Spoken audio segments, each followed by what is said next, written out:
আসসালামু আলাইকুম রহমতুল্লাহ। প্রিয় শিক্ষার্থী সকলকে অভিনন্দন জানাচ্ছি আজকের ভিডিওতে।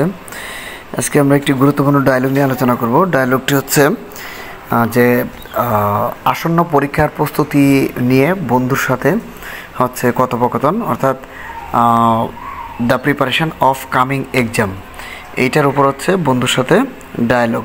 ওকে, তো আমরা শুরু করি। একদমই সিম্পল সেন্টেন্সের মধ্যে সবচেয়ে সহজভাবে করার চেষ্টা করেছি। সাধারণত ডায়লগ লেখার সময় আমরা উপরে একটা ছোট্ট করে হেডিং দিতে পারি, সেটা বিভিন্ন স্টাইলে হতে পারে, তবে সিম্পলি এভাবে দেওয়া যায়, এই dialogue is about the preparation of coming exam, অথবা এরকম দেওয়া যেতে পারে, এই dialogue between my self and my friend, অথবা এই dialogue between two friends about the preparation of coming exam is given below. এরকম যেভাবে একটা হেডিং দিলে ভালো আর কি। হ্যাঁ, তো দেখি আজকে আমরা শুরু করি আমাদের ডায়লগটি। এখানে বলছে, রনি বলছে, hello Soma, how are you? Roni বলছে, সোমা তুমি কেমন আছো? সোমা বলছে, I am fine and you? Soma বলছে, আমি ভালো আছি। এবং তুমি কেমন আছো?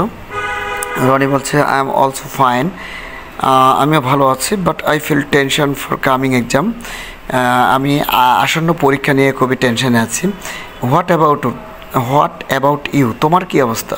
সোমা বলছে, my preparation is not well, আমার প্রস্তুতি তেমন ভালো নয় বা খুব বেশি ভালো নয়।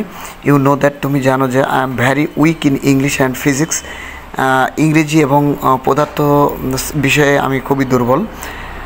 So I am still studying, অতএব আমি আমার পড়াশোনা চালিয়ে যাচ্ছি। Roni, I am also weak in physics, আমিও ফিজিক্সে খুবই দুর্বল। But I am trying very hard, আমিও খুব কঠোরভাবে চেষ্টা করছি। ওকে, এরপর দেখো সোমা আবার বলছে, how many hours do you study every day? তুমি প্রতিদিন কত ঘন্টা পড়ছো? যেহেতু সামনে পরীক্ষা, আসলে দুজনের টেনশন, এই জন্য একজন আরেকজনকে জিজ্ঞাসা করছে। তো রনি আবার বলছে, অ্যারাউন্ড 6 আওয়ার্স অ্যান্ড ইউ? মানে আমি মোটামুটি প্রতিদিন 6 ঘন্টার মতো পড়ি, তোমার কী অবস্থা? তো সোমা আবার বলছে, অ্যারাউন্ড 5 আওয়ার্স, আমি 5 ঘন্টার মতো পড়ি। I have finished my preparation for all subjects except English and physics, আমি আমার মোটামুটি সকল বিষয়গুলোতে পড়াশোনা বা প্রিপারেশন শেষ করেছি, শুধুমাত্র ইংরেজি এবং পদার্থ ছাড়া।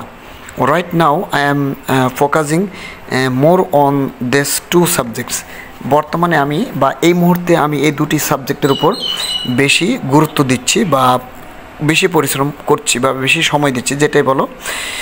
এরপরে রনি বলছে, ভ্যারি ওয়েল, খুবই ভালো এটা। আই নো দ্যাট, আমি জানি যে you are well versed in exam techniques, তোমার পরীক্ষার কলাকৌশল সম্পর্কে তোমার ভালো জানাশোনা আছে বা ভালো জানা আছে।